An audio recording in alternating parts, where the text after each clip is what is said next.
How's it going? Great. How are you? I'm How good. are I'm you good. doing? I'm good. Thank you. Perfect. Perfect. Yeah, How can I yeah, help you today, Justin? yes. So, just for context, my parents are Romanian, so they came here in Canada. I am now. They came in like the 90s, so I was raised Orthodox Christian. Mm-hmm. Mm-hmm. Um, and yeah, I've been like I have a lot of Arab friends, and I took upon myself to learn or to start studying Arabic throughout my life, just because I enjoyed the language and like the culture and the music and whatnot.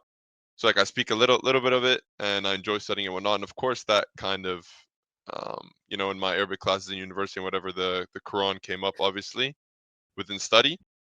And then Mm-hmm. recently, I've just been studying Islam even more and whatnot. And obviously, it's kind of hard for me to abandon my entire like faith and identity and whatever was ingrained in me since I was a kid. But I'm open to doing research and whatever. But the main qualm that I have, so to speak, is not with the Quran because honestly, I would become a Muslim if I only like had to believe in the Quran. But my problem is that of all the hadiths that I see that have a lot of like questionable things in them that kind of make my belief waver, so to speak. And like I of course like I don't just read them out of context like by themselves and say, well, it says this, so that's what it says. Like I try to look online for like a scholarly understanding and exegesis of what they're saying in the context of it. But sometimes I feel like they're just doing like mental gymnastics to accept the fact that, well, if Muhammad said it, then he said it, and inshallah then it's true. But I don't know, for me, like some things just don't make sense, and this is kind of the barrier that's stopping me from advancing any further, Hmm. if you know what I mean. And Okay. I So, guess, so yeah, no, sure, yeah, sure. cool. Yeah, you want to say something else? No, you can No, finish what you're saying. Yeah. I guess I was saying if you needed like certain examples of certain hadiths or whatever, then I could give. But please continue of whatever you were gonna Yeah, say. yeah, yeah. No, no, no. Of course, you can bring examples of what you have issues with. But before doing that, I just wanted to ask a question. So I understand you said if it was only the Quran, you'd be a Muslim, Yeah, which is a very strong claim to make. But then you said something, right? You said you have issues with the hadith, and then you said you grew up Orthodox, correct? But correct. you're not telling me right now what are you. That's what I'm trying to figure out. Are I, you a researching? Are you consider yourself a specific thing? What are you? well, I would still consider myself Orthodox. Like I still Christian? go to Okay, church every weekend and whatnot, and still sure. pray that way. Yeah, Okay, sure, sure. So now I'm going to ask you a question. Now it's just to highlight inconsistency. The issues that you find in hadith. yeah. Do you believe these issues are not present in Christianity, if not worse? Well, certain issues I would say they're present a lot in the Old Testament for sure. Um, some of them I wouldn't say are as prevalent in the Bible, or they would need their context to be explained as well. Sure. So, do you are you the type of Christian who's going to tell us that I don't care about the Old Testament, or do you No, understand and realize? Oh yeah, okay. So you understand and realize many Christians don't. Sadly, they just want to put it under the bus. They're like, oh, well, that was the old covenant. No, right. in reality, is the same God. Like if Yes. you believe Jesus is a Trinity or whatever, then He commanded this. Like you cannot tell me morality was okay this time, but it's not okay that time. Like you I know. cannot play this game, right? Yeah. Yeah. So if this is the case, then if they are present, now you're telling me some of them are not present, and then we can investigate the ones that are not present. But if they are present, then I would say it makes no sense to say that I'm going to remain as a Christian, but I'm not going to be a Muslim, even though the same issues are there. If you get what I'm trying to say, because Yeah. where is the consistency there? If the Quran makes sense to me, then the prophethood of Prophet Muhammad makes sense to me. Then I should accept him, even if I see these things which I would call issues, because I already accept something else with the same issues. So let's first investigate these issues and see what kind of issues they are. You can ask, and I really hope they're not the very common ones that we always like No, just to give. well, But I tried not I'm not to sure what you do. stick to Yes, the yes. typical like points of Script. that. Yeah, Yes, exactly. Yeah, I tried like yes. one that I've been like seeing um recently. Like one that I saw was in Sahih Muslim. I think it was 1403. It says that now again. I read the scholarly interpretation of this, so I understand probably what you're going to try and say as well. But like it says that when a man like, or sorry, he saw a woman, and then he says that Who saw a she, woman? I believe it was Allah's messenger, so Muhammad. He saw a woman, and this was reported by Jabir. He said that he saw a Well, can woman. you send me? Can you send me in the private chat the narration? Just copy paste it in the private chat or whatever. Yeah, I'll just have a yeah, look at it, and then you can continue saying it. Go ahead. sure. Yes. I pasted it there if you can see that. Yeah, sure. I saw it. Yeah, thank you. Okay, so it says that the woman advances and then retires in the shape of a devil. So when one of you sees a woman, he should go to his wife, for he will repel what he feels in his heart. And obviously, what the scholarly interpretation is that he's telling you that when you're tempted uh, by a woman, like, don't fall into temptation. Instead, like, take out your temptation in a way that's permissible by God. But what my problem is that it's Hmm. basically saying that the woman is being framed as quote unquote the devil, like shaitan, and it's saying that as soon as you feel aroused in such a way, like, instantly go to your wife and let it out in such a manner. When my belief, at least in Christianity, is that, like, even when you experience lust or experience these temptations, that it's your internal temptation and you should still resist it. Because sure, men feel lustful and we get that, but I don't think that one should just instantly cave to his lust, and even if it's in a permissible manner by, like, within the covenant of marriage. I don't think that, I don't know, I just don't think that makes sense to me, at least, like, portraying women in such a way that A, they're the devil, and then B, as soon as you feel this lust, then instantly go and let it out, in my opinion. If Sure. you understand what I So, said. yeah. But I don't think you're presenting the hadith in the right way. Okay. Now, first, doesn't shape. I don't agree with this translation. So, surah, not shakl. These are two different words. Like, surah So, means like picture or image or image, something. yeah, like an image of, yes. So it says, you saw the Arabic is there. تقبل في صورة الشيطان وتدبر في صورة الشيطان. فإذا أبصر أحدكم امرأة فليأتي أهله فإن ذلك يرد ما في نفسه. This is what the narration is saying. Okay. Right. So when it says in an image of Satan, now there is two ways to understand this. There is a way that when people are walking by and you look at a woman, they see the devil with two horns, or like, obviously two horns is just a Hollywood Yeah. Right. characterization, or that this is metaphorical, referring to something else. Now, any reasonable person would obviously say that this is not saying that when That you she's walk a literal around and you devil. see a woman in the street, that she looks like the image of the devil. Nobody's going to say that. No reasonable person is ever going to interpret the narration that way. So what does it mean then? The image there is referring to the lust, which is portrayed by Satan, that is trying to get you to do lustful, impermissible act. Right. Whether it is adultery, whether it is fornication, or any types of these specific acts, or even just touching her, hugging her, whatever, or looking at her with lust. As like the Bible says, looking Yes. at a woman with lust is adultery, etc. Yeah. So when it says the image there, means the image of what Satan wants you to focus on, to look at, to disobey God with, that lustful image that it's not permissible for you to look. Now, nobody else in Islamic history have interpreted that, therefore, this means that a woman is Satan when she's walking around. Okay? Right. So, obviously, that's not a fair interpretation, I would say, in any way, shape, or form.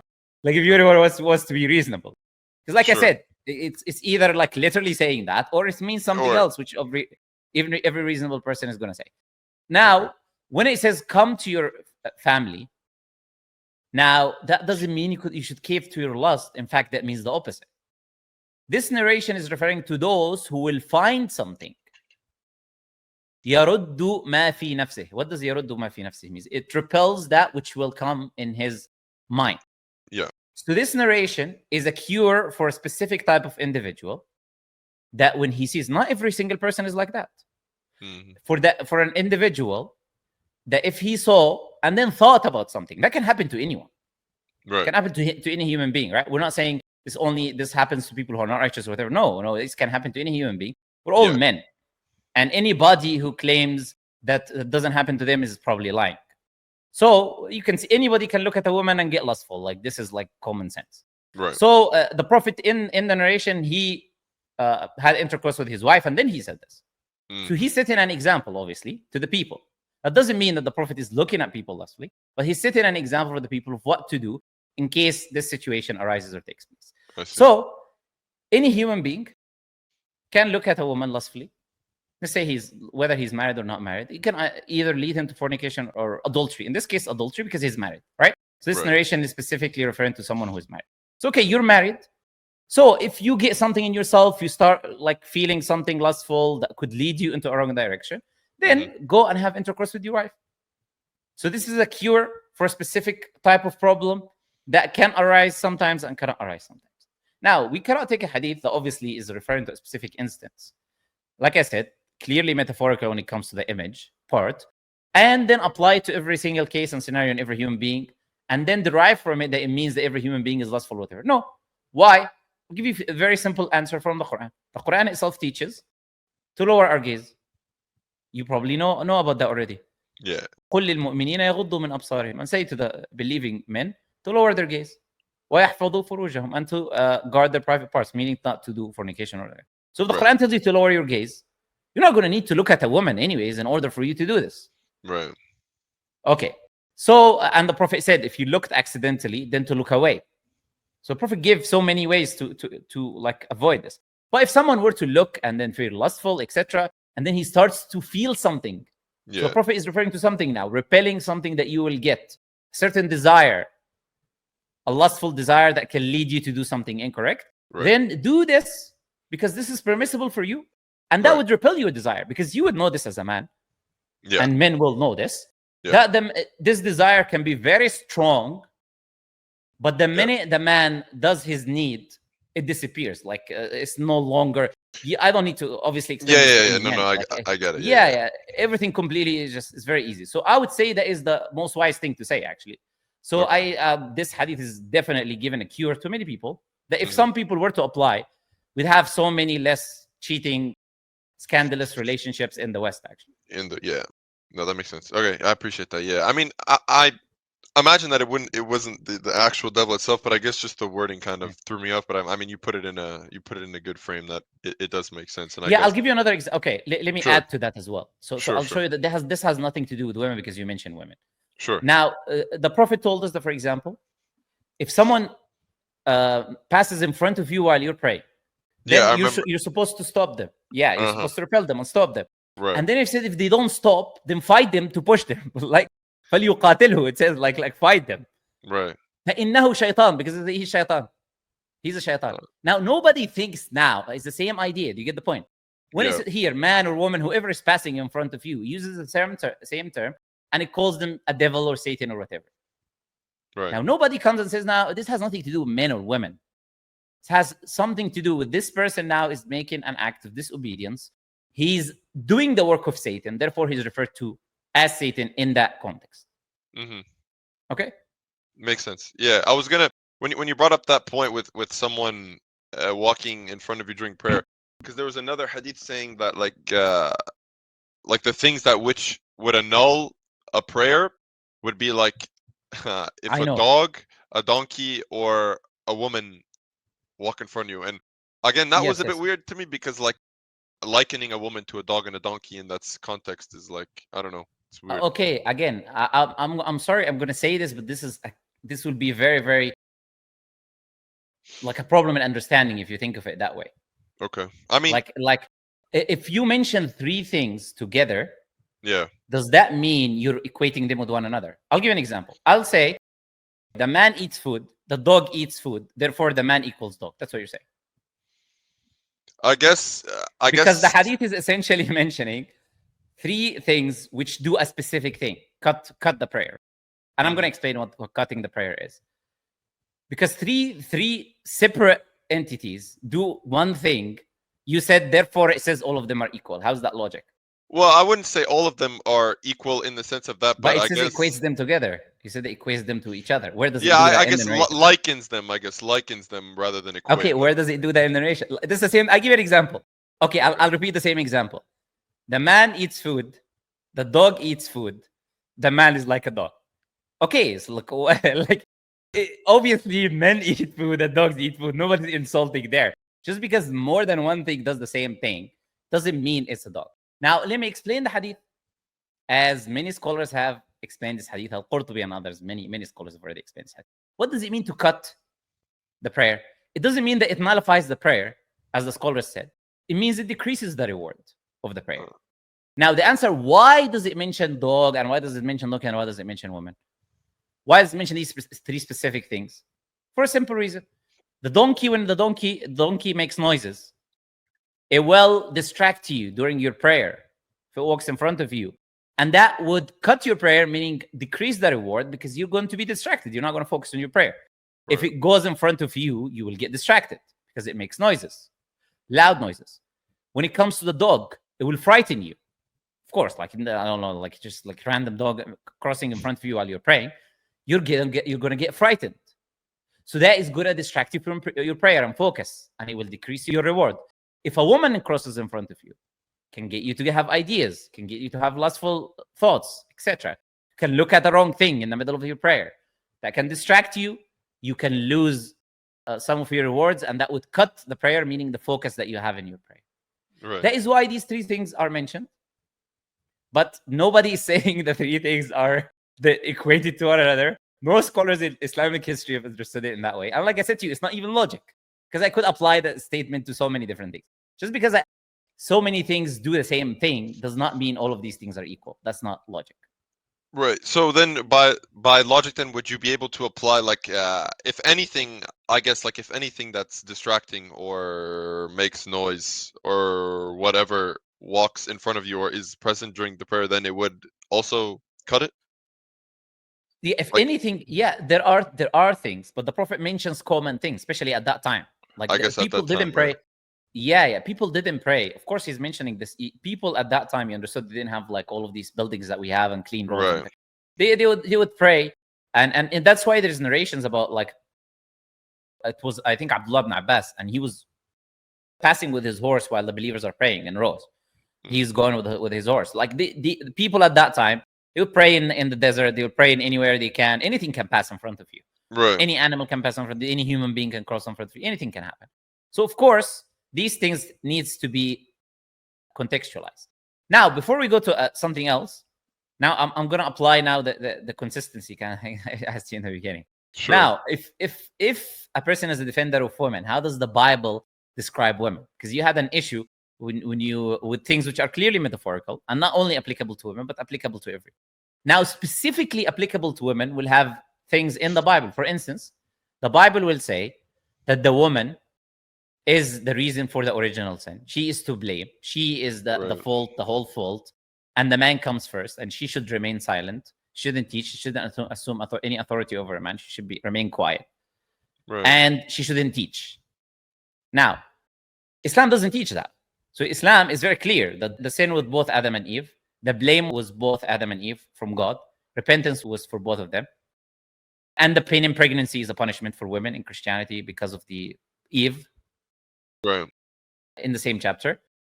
And in Islam, women can teach, and they have been teaching, and they have been doing even things like narrating, which is even a higher level. So now, how are you okay with that in Christianity, but perhaps can have an issue, something that can be metaphorical like this in an Islam point of view, if you're supportive of women? Yeah, I mean, I guess I'm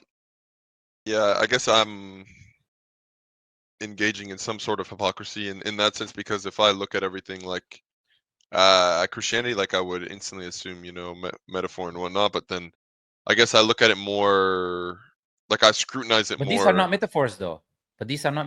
That's true. In the case I gave you, it's clearly a metaphor. Nobody can argue against that for sure. Yeah. But in the case that you presented, we know these are all literal things. It's literally Adam and Eve true. In the garden and the serpent. None of this is metaphorical. I guess, I don't know, to be honest with you, I guess, like, it's just kind of been no worries. No worries. I only asked the question. I don't need the answer from you. Right. I asked the question to highlight that we sometimes can engage in certain biases without realizing. That's it. Right. So I'm highlighting. That's why I said I asked you that question in the beginning for that reason, to highlight for you that there are things way worse. There's no problem in Islam. I can answer anything you'll bring. But with Christianity, I can show you how there are things way more terrible and horrible that nobody will talk about. Like, the Old Testament talks about selling your own daughter as a slave. No, yeah, like, I've seen them, yeah. I've seen those okay. things. All right. So what else do you other hadith that you But you see, this is the thing with hadith. I'll tell you something else. Before Sure. we present, the thing with hadith is this. It's not like Yeah. the Quran, from what sense? It requires a lot of contextualization. Mhm. Because hadith can be what? An incident can happen. A narrator can only narrate part of this incident. Right. He can forget the context. He can forget the rest of the statement that was said. He can just report a part that he found relevant. Right. Now, when we combine narrations, we bring other narrators completing the context. And also narrators can narrate with meaning. So sometimes they can give a meaning that when you have another narration, you realize what the meaning actually intended is. The Prophet didn't exactly use that specific word. He used a similar word. But when you combine the narrations, you realize. And then you have other narrations mentioning context. Okay, so this is in that context. And this is referring to this specific thing. And that's why it takes scholar years. Like these things I'm telling you, like I don't just like open that book of hadith and I find all of these things. No, I have to open the books of explanations of hadith. And I have to study those. I have to go to Fath al-Bari by Ibn Hajar, for example, where he explains the full of Bukhari. I have to go to the Nawawi Sharh of Muslim, where he explains all of these narrations that are in the book, all of them, and he will combine the different narrations. Each book of hadith have an explanation like this. And that's how we come to an understanding and conclusion based on years of study and dedication. So that's why approaching hadith with a lens of just reading it in isolation will always, of course, bring problems. Not to mention, of course, the weakening of the narration, all of that. But yeah, go ahead. What else have you come across that is like preventing you from taking that step of being a Muslim? I guess another one I had. I mean, you probably heard this one a lot before. Is saying that like when there, like the Prophet was talking about, like he was asked, isn't the witness of a woman equal to half of a man? And then he said yes, because of the deficiency of a woman's mind. I read explanations of it, explaining like what the deficiency he was but the referring hadith explains the deficiency. Oh. Maybe you haven't read it fully then. That's the point I was making about reading the full hadith in context. I guess not, yeah. So the Prophet says the deficiency, because he was asked, what is the deficiency? Okay. He said the deficiency is in testimony. Deficiency is not the right word, by the way, which I'm going to also talk about that. But he said the reduction, which is the right word I would use, because it says naqs, to reduce from something. Like Allah says in the Quran, nanqusuha, about the ard, al-ard nanqusuha min atrafiha. We reduce it from its parts. So reduction. Okay, so he says reduction in testimony. That is the reduction in the mind, the testimony. And the other reduction in the religion, which is that she basically, in menstruation or whatever, she doesn't have to pray and do religious obligations. So the hadith already responds to these things. So it doesn't mean that the hadith is not saying, the Prophet already explained. He's not like saying that they're less intelligent or that they're, for example, more sinners than men or less, righteous servants or whatever. No, he said this is what we mean. But the reduction, do you know what kind of reduction this is? Was it in memory or no? No. I mean, when the Prophet says a reduction in something, he's referring to a reduction in responsibility, actually. Do you know why it's a reduction in responsibility? Well, yeah, because the women have less like responsibility because of like their during the holy month, because of their menstruation and whatnot. No, like they don't have to pray. Not only that, but even in the testimony is a responsibility. Why? Because false testimony means you will be lashed. It's like if you require four people to testify and 3 say something and 1 doesn't, right? They'll all be lashed. I see. False testimony in Islam is not a joke. Like false testimony, you cannot just come and falsely testify to something. Right. So this is a reduction in responsibility. I see. It's not a reduction in a way which insults women in any way, for sure. I see. Appreciate that.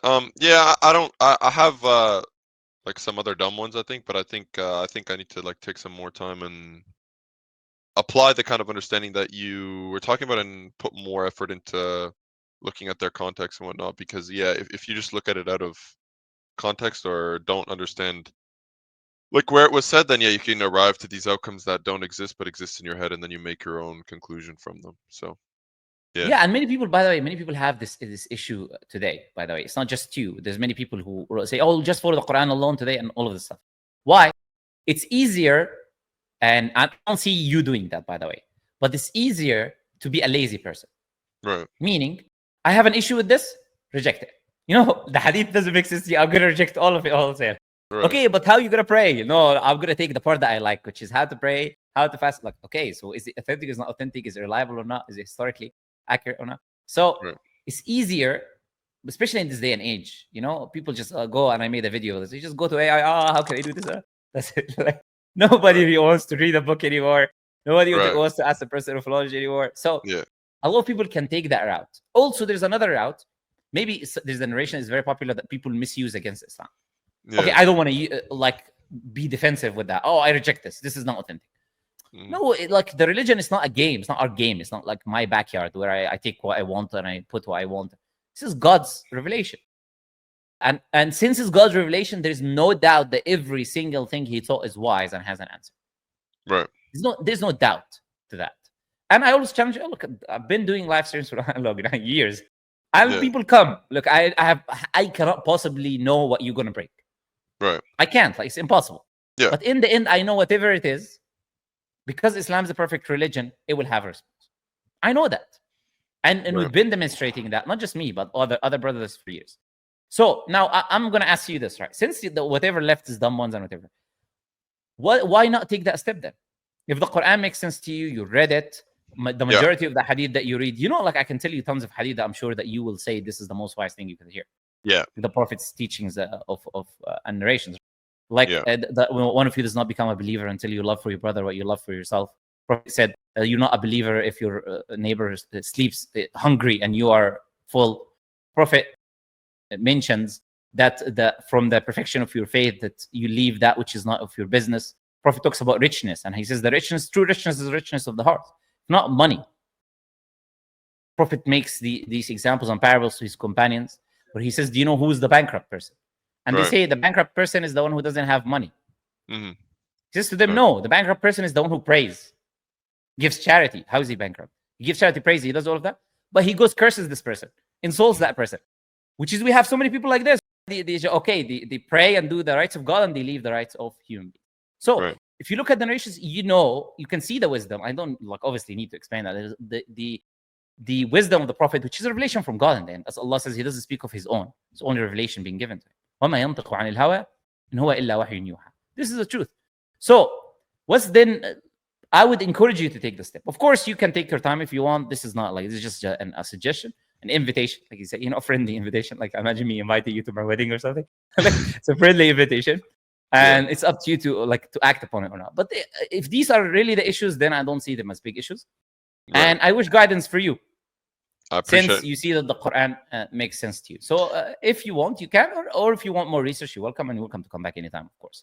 Yeah, no, I probably, to be honest, I even spoke about it with my family, because, my family, I guess you could say they're quote unquote Christians, but they don't, it was probably just because, in Romania, you grow up and then it's kind of instilled in you, right? Like 99% of the country is Orthodox. So it's kind of just instilled in them, and you ask them what they believe. Well, they believe it because they were told it. And I spoke to them about the potential of converting and whatnot, but they're like, they're obviously I can imagine and whatever. I honestly, I would assume deep in their hearts, they would be fine with it, but obviously they'd be initially disappointed and whatever. But I've been trying my best, honestly. I was talking with my mom a couple of days ago. I was genuinely trying to, we were in a car ride and I was explaining Islam and whatnot, because she she was never exposed to it and whatnot. So I was just trying to expose in that thing to kind of get her to understand it more and whatnot. So I'm gonna finish reading the Quran again. I'm mid reading it right now, and honestly, I think I don't know. I hope Allah will guide me, and inshallah, I'll convert. Inshallah, I wish that Allah guides you to the truth, inshallah. And just know that everyone struggles with this. Everyone who accepts Islam struggles with this, and especially, obviously, Christian, Eastern Orthodox, or just Eastern Christians. They're a lot more, holding on to the religion. I wouldn't say necessarily for rational research reasons, but they're a lot more practicing. It's more in their identity and all that. Yeah, exactly. You go to church, you would celebrate, but in reality, they don't really believe and read, and it's not that. So I completely understand. But just know that in the end, look, Allah is on your side in the end, and He can see you. and that everyone else struggle with this. Like I said, you probably, if you've seen the biography of the Prophet, the Prophet's uncle dying as a disbeliever while he protecting him all his life, and he loved him, etc. These examples for us are for that reason, because we know that like this, we can be fought by our own family members. Muslim or not, your family can stop you from praying. Even they call themselves Muslims, that they forbid girls from wearing a hijab and praying and all of that. So shaitan can use anyone basically for his goal. So it was really a pleasure talking to you. Appreciate it. You as well. Thank you for everything. Very nice discussion. Thank you very much. All right, Justin. Bye bye. I'll see you perhaps another time. Ameen. May Allah guide you to truth. See you later. Bye bye.